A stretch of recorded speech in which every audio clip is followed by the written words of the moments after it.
আসসালামু আলাইকুম। আপনাদের মাঝে নিয়ে আসলাম বাথরুম পানি কম, অনেকটাই কম। এই কারণে আমরা পাম্পারটা মেরে দিতেছি।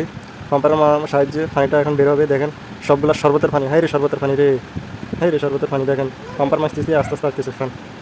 দেখেন পাম্পার মারতেছি, আস্তে আস্তে আসবে। দেখেন, দেখতে থাকেন। হাই রে রসমালাই, হাই রে রসমালাই। অবশ্যই ভিডিওটা শেয়ার করে দিন, মানুষ দেখার সুযোগ করে দেন। ভিডিওটা অবশ্যই বেশি বেশি শেয়ার করে দেন এবং মানুষকে দেখার সুযোগ করে দেন। অবশ্যই ট্যাঙ্কি পরিষ্কার করা উচিত। 6 মাস অথবা 1 বছর পর পর অবশ্যই ট্যাঙ্কি পরিষ্কার করা উচিত। নাহলে আমাদের শরীরে অনেকটাই রোগ জীবাণু হয়। অবশ্যই 90% মানুষ কিডনিতে আক্রান্ত এই কারণে হয়। মানুষ সেফ হয়ে চলতে পারে না এই কারণে। অবশ্যই ভিডিওটা শেয়ার করে দিন আর সুযোগ করে দিন। অবশ্যই যারা ফেসবুকে দেখবেন অবশ্যই ফলো করবেন এবং যারা ইউটিউবে দেখবেন অবশ্যই সাবস্ক্রাইব করে দেবেন।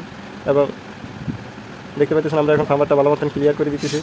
অবশ্যই আপনি আমার পাশে থাকলে অবশ্যই আপনাদের আমি পাশে থাকবো। 5 টাকার অবশ্যই সুযোগ করে দেবেন। দেখেন অনেক কী প্রেশার, এটা একতলা ওই অনেকটাই প্রেশার মশলা দিলে। আর অবশ্যই যারা পাম্পারের ভিডিও যারা দেখতেছেন আমি কীভাবে তৈরি করি পাম্পারটা, অবশ্যই কিছুদিনের ভিতরে ইনশাআল্লাহ আমি পাম্পারের সম্পূর্ণ ভিডিওটা বানাবো এবং এটা মোটামুটি অনেক লাস্টিং করবে অনেক দিন ধরে। আমি আরেকটা বানাইছি, এটা এতদিন লাস্টিং হয় নাই, কিন্তু আমি আগের মডেলে চলে গেলাম। এটা স্থায়ী এবং পাম্পারটা অবশ্যই ভিডিও পাবেন ইনশাআল্লাহ কিছুদিনের ভিতরে। পাম্পারের ভিডিও অবশ্যই আমি দিব, দেখবেন পাম্পারটা কীরকম।